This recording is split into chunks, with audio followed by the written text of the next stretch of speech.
ರೋಹಿತ್ ಶರ್ಮಾ ಅವರಾಗಿರ್ಬೋದು, ಇವರ ನಿರ್ಗಮನದಿಂದಾಗ ಹೇಗೆ ನಮ್ಮ ಭಾರತ ವೀಕ್ ಆಗಿ ತಿಳ್ಕೊಂಡಿದ್ದೀವೋ ಅದು ಆಗಿಲ್ಲ.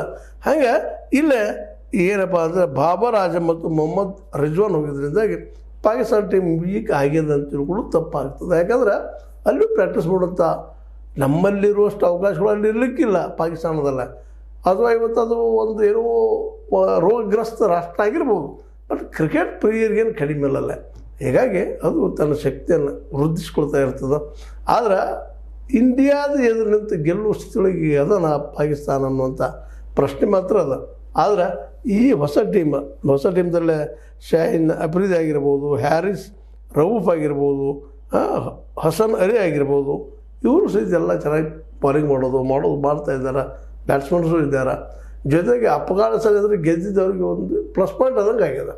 ಹೀಗಾಗಿ ಪಾಕಿಸ್ತಾನನು ಏನಪ್ಪ ಅಂದರೆ ಪ್ರಬಲವಾದಂಥ ಒಂದು ಈ ವಿರೋಧವನ್ನು ಮಾಡುವಂಥ ದೇಶ ಆಗಿದೆ. ಜೊತೆ ಶ್ರೀಲಂಕಾನೂ ಸಹಿತ ಅಷ್ಟು ನಿರ್ಲಕ್ಷ್ಯ ಮಾಡುವಂಥದ್ದಿಲ್ಲ. ಯಾಕಂತಂದ್ರೆ ಶ್ರೀಲಂಕಾದಲ್ಲೂ ಸಹಿತ ಭಾಳ ಪ್ರಬಲವಾದಂತಹ ಆಟಗಾರಿದ್ದಾರೆ. ಚರಿತ್ ಅಸಲಂಕಾ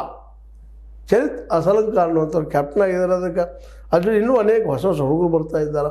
ಜೊತೆಗೆ ಬಾಂಗ್ಲಾದೇಶವು ಬರ್ತಾಯಿದೆ. ಬಾಂಗ್ಲಾದೇಶ ಸಹಿತ ನಿಮಗೆ ಗೊತ್ತಿದ್ದಂಗೆ ಅದು ಪ್ರಬಲವಾದ ದೇಶ ಆಗ್ಯದ. ಅಫ್ಘಾನಿಸ್ತಾನ ಪ್ರಬಲ ದೇಶದ ಇವೆಲ್ಲ ಬರೋದು ಮುಂದಿನ ದಿನದಲ್ಲೇ. ಈ ಫೈನಲ್ಗೆ ಯಾರು ಬರ್ಬೋದು ಅನ್ನೋದು ಡಿಸೈಡ್ ಮಾಡೋದಷ್ಟು ಕಷ್ಟ ಅನಿಸಿದ್ರು. ಆದರೆ ಮೇಲ್ನೋಟಕ್ಕೆ ಮಾತ್ರ ಸೂರ್ಯಕುಮಾರ್ ಅವರ ಇಲ್ಲಿವರೆಗಿನ ಅವ್ರ ಪರ್ಫಾರ್ಮೆನ್ಸ್ ನೋಡಿದರೆ 80% ಅವ್ರು ಗೆಲುವನ್ನು ಸಾಧಿಸಿದ್ದಾರೆ T20ಯಲ್ಲಿ. ಅವ್ರಿಗೆ ಪ್ಲಸ್ ಪಾಯಿಂಟ್ ಅದ ಇದು ಅಂತಾರೆ.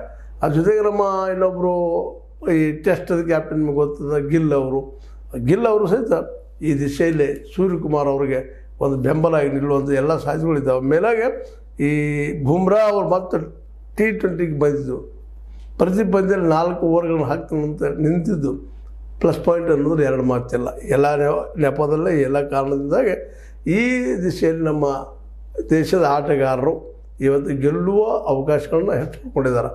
ಇನ್ನು ಈಗ ಪಾಕದ್ದು ಹೇಳಿದ್ನಿ, ಶ್ರೀಲಂಕಾದ ನಮ್ಗೆ ಅನಿಸಿದ ಕೆಲವು ಮಾತುಗಳು ಹೇಳಿದ್ದೆಲ್ಲ ಹೊಸ ಟೀಮ್ಗಳು ಹಳೆ ಹುಡುಗರಿಗೆ ಉಳಿತಾ ಇಲ್ಲ. ಸಹಜದ ಹೋಗೋದು ನಿಸರ್ಗ ನೇಮ, ವಯಸ್ಸಾದಂಗೆ ದಾಟಲೇಬೇಕಾಗ್ತದೆ. ಹಾಗೆ ಅಲ್ಲಿಯೂ ಜನ ಅನೇಕ ಒಳ್ಳೆಯ ಆಟಗಾರರಿಗಿಂತ ಹೊಸದಾಗಿ ಬಂದಿದ್ದಾರೆ.